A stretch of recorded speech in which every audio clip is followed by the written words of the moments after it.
Episode 1 focuses on the Boeing Starliner's return to service. Following the safe return of astronauts Butch and Sunny, NASA is readying a crucial test flight to the ISS. This mission, potentially late this year, is overseen by NASA's Commercial Crew Program Manager Steve Stitch. The plan aims to re-establish Starliner's capability to transport astronauts to and from the ISS. This return to flight is significant after the initial Starliner mission experienced serious issues. Initial problems, including a helium leak and thruster malfunctions during docking, led to concern regarding the spacecraft's reliability and safety. Thorough investigation and testing are crucial for confidence in future missions using Starliner. NASA's goal is to ensure the spacecraft meets the necessary safety standards. The initial Starliner mission suffered critical setbacks, primarily stemming from two key issues: a helium leak and malfunctions in the maneuvering thrusters. During the crucial docking maneuver with the ISS, 5 of the 28 reaction control system thrusters failed. While engineers were able to restore functionality in 4 of these, this incident raised significant concerns about the spacecraft's reliability, particularly regarding the return journey. Subsequent investigations, involving extensive testing conducted both in space and on Earth, led to the discovery that the thruster modules overheated during high-use scenarios like docking. This overheating caused the Teflon seals within the modules to expand beyond their design limits, hindering proper sealing. This in turn disrupted the guidance computer's functions when the thrusters failed to perform as expected. The underlying cause of the overheating, however, remained elusive, prompting further investigation and testing efforts to fully ascertain the root cause. These findings highlighted the critical need for a comprehensive understanding of the spacecraft's thermal management and thruster system reliability. NASA's response to the Starliner's initial problems involved returning the spacecraft to Earth without a crew aboard. Currently, significant progress is being made in rectifying the identified issues, with approximately 70% of the anomalies from the previous mission supposedly resolved. However, critical concerns persist regarding the propulsion system, which continues to be a focal point of ongoing research and testing. Boeing is actively developing replacement seals, while NASA is investigating modifications to the thruster cooling and firing mechanisms. The overarching strategy involves conducting a further test flight before integrating a full crew. This critical test flight will serve as a crucial trial run, rigorously evaluating the efficacy of the implemented changes. The focus is on ensuring the propulsion system's stability and reliability under various operational conditions. This upcoming test flight will be pivotal in determining the Starliner's readiness for carrying human crews to and from the ISS, thereby shaping the spacecraft's future role in NASA's space program. The success of this test flight is paramount to future crewed missions. NASA and Boeing's continued commitment to the Starliner program, despite the significant setbacks and substantial financial investment, suggests a strategic importance exceeding the immediate cost. Boeing has reported expenses exceeding $500 million in 2024 alone, with total program losses now exceeding $2 billion. This considerable financial outlay underscores the program's perceived long-term value. The company is actively working toward achieving the 6th crewed flight milestone under its contract with NASA. This commitment suggests a long-term vision for the Starliner program, aiming for sustained operational capabilities. Factors beyond the immediate cost may influence this continued investment, such as securing future contracts for space travel, the strategic value of maintaining a space transportation capability, or the potential for substantial returns through future developments and expansions of the program. The financial commitment highlights the significant resources invested in the program and the expectations for future profitability and return on investment, even after the numerous setbacks. In contrast to the challenges faced by NASA and Boeing, the Indian Space Research Organization, ISRO, is making notable progress in space exploration despite operating on a more limited budget. ISRO announced 2 ambitious new missions: a lunar lander mission following the successful Chandrayaan-3 mission, and a spacecraft designed for a Mars landing.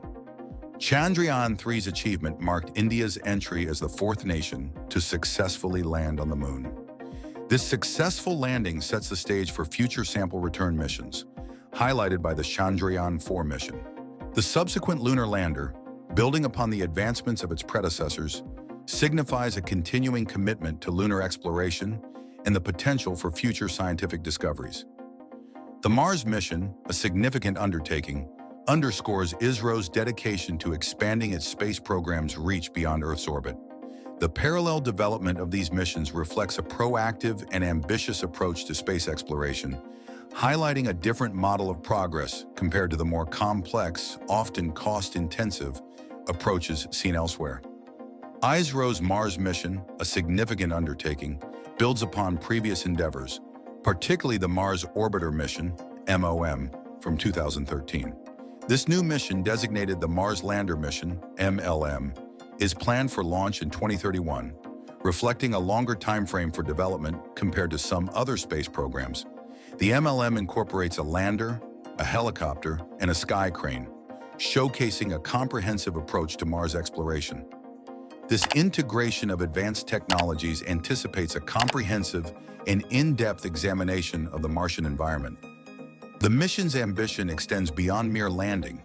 It seeks to incorporate cutting-edge robotic systems, opening new avenues for Martian surface exploration and research.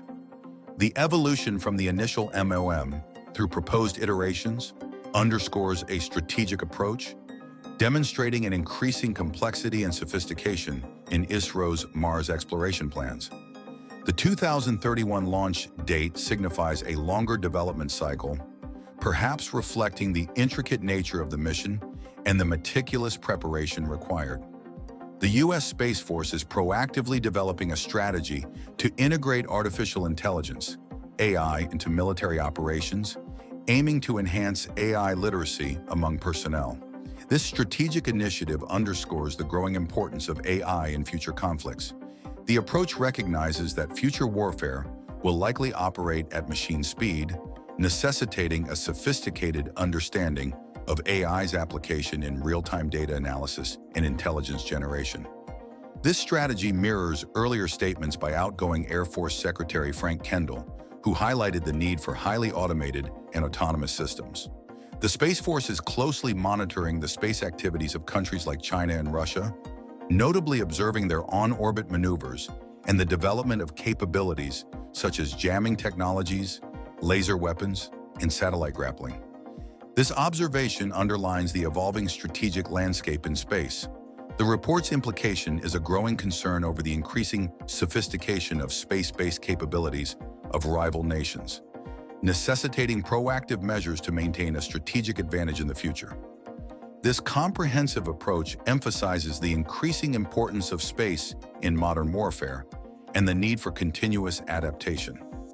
In summary, the article presents a multifaceted view of the current state of space exploration and development. It highlights the challenges and advancements of both national and international space programs. The contrasting approaches of NASA, Boeing, with its substantial financial investment but more complex problems, and ISRO, with its innovative and cost-effective solutions, are juxtaposed, showcasing the diverse strategies employed in this rapidly evolving field. The increasing role of artificial intelligence in space-based military operations is also highlighted, with the U.S. Space Force actively developing relevant strategies. The article underscores the dynamic and competitive nature of space exploration, demonstrating the importance of both technological innovation and strategic planning to achieve goals. This competition is further complicated by the growing space-based military capabilities of countries like China and Russia, thus raising the stakes for future space initiatives globally. NASA's Starlink and SpaceX Starlink improve space traffic coordination. As missions to low Earth orbit become more frequent, space traffic coordination remains a key element to efficiently operating in space. Different satellite operators using autonomous systems need to operate together and manage increasing workloads. NASA's Starlink spacecraft swarm recently tested a coordination with SpaceX's Starlink constellation, demonstrating a potential solution to enhance space traffic coordination. Led by the Small Spacecraft Technology Program at NASA's Ames Research Center in California's Silicon Valley, Starlink originally set out to demonstrate autonomous planning and execution of orbital maneuvers with the mission's 4 small spacecraft. After achieving its primary objectives, the Starlink mission expanded to become Starlink 1.5, an experiment to demonstrate maneuvers between the Starlink swarm and SpaceX's Starlink satellites, which also maneuver autonomously. Coordination in low Earth orbit. Current space traffic coordination systems screen trajectories of spacecraft and objects in space and alert operators on the ground of potential conjunctions, which occur when two objects exceed an operator's tolerance for a close approach along their orbital paths. Spacecraft operators can request notification at a range of probabilities, often anywhere from a 1 in 10,000 likelihood of a collision to 1 in 1 million or lower. Conjunction mitigation between satellite operators requires manual coordination through calls or emails on the ground. An operator may receive a notification for a number of reasons, including recently maneuvering their satellite, nearby space debris, or if another satellite adjusts its orbit. Once an operator is aware of a potential conjunction, they must work together with other operators to reduce the probability of a collision. This can result in time-consuming calls or emails between ground operations teams with different approaches to safe operations. It also means maneuvers may require several days to plan and implement. This timeline can be challenging for missions that require quick adjustments to capture important data. Occasionally, we'll do a maneuver that we find out wasn't necessary if we could have waited before making a decision.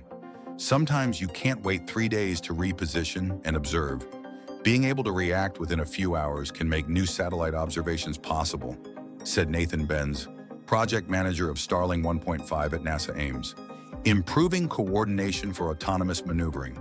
The first step in improving coordination was to develop a reliable way to signal maneuver responsibility between operators. Usually, SpaceX takes the responsibility to move out of the way when another operator shares their predicted trajectory information, said Benz. SpaceX and NASA collaborated to design a conjunction screening service, which SpaceX then implemented. Satellite operators can submit trajectories and receive conjunction data quickly, then accept responsibility to maneuver away from a potential conjunction. For this experiment, NASA's Starlink accepted responsibility to move using the screening service, successfully tested our system's performance, then autonomously planned and executed the maneuver for the NASA Starlink satellite, resolving a close approach with a Starlink satellite, said Benz. Through NASA's Starlink 1.5 experiment, the agency helped validate SpaceX's Starlink screening service. The Office of Space Commerce within the U.S. Department of Commerce also worked with SpaceX to understand and assess the Starlink screening service. Quicker response to changes on Earth. The time it takes to plan maneuvers in today's orbital traffic environment limits the number of satellites a human operator can manage and their ability to collect data or serve customers. A fully automated system that is flexible and adaptable between satellite constellations is ideal for an environment of multiple satellite operators, all of whom have differing criteria for mitigating collision risks, said Lori Newman, Program Officer for NASA's Conjunction Assessment Risk Analysis Program at the agency's headquarters in Washington. Reducing the time necessary to plan maneuvers could open up a new class of missions, where quick responses to changes in space or on Earth's surface are possible. Satellites capable of making quicker movements could adjust their orbital position to capture a natural disaster from above, or respond to one swarm member's interesting observations, moving to provide a more thorough look. With improved access and use of low Earth orbit and the necessity to provide a more advanced space traffic coordination system, Starlink 1.5 is providing critical data.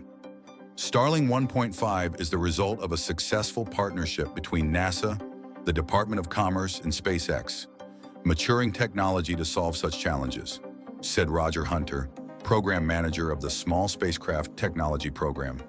We look forward to the sustained impact of the Starlink technologies as they continue demonstrating advancements in spacecraft coordination, cooperation, and autonomy.